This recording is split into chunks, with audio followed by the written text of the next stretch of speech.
Persuni minn diversi organizzazzjonijiet u NGOs il-ġimgħa filgħodu qasmu l-idejat tagħhom flimkien sabiex tinstab soluzzjoni għal problema tal-persuni f'pajjiżna li m'għandhomx saqaf fuq rashom.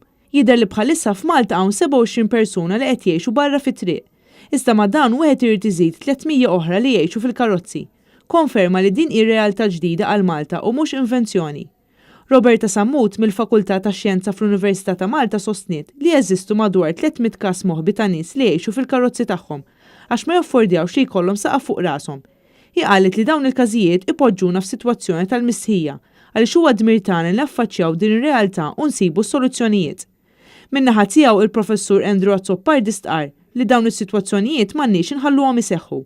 Huwa dritt tal-bniedem li jkollu fejn jgħix, li jkollu l-privatezza tiegħu. Il-fatt li persuna ma tkunx tiflaħ tħallas il-kera kif ukoll id-diżabilità u l-esklużjoni soċjali huma ftit mill-fatturi li qed iżidu l-ammont ta' persuni li spiċċaw bla saqaf fuq rashom kif ukoll fil-faqar soċjali. Anthony Camilleri fakkar li l-YMCA kienet l-ewwel dar li offrit sken lil dawk in-nies li ma kellhomx saqaf fuq rashom.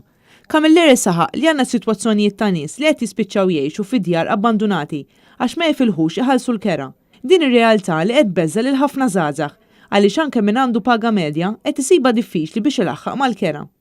Min-naħa tagħha Mary Kutajjer sostniet li t-terminu homelessness jinkludu wkoll lil dawk in-nies li jgħixu f'akkomodazzjoni mhux xierqa.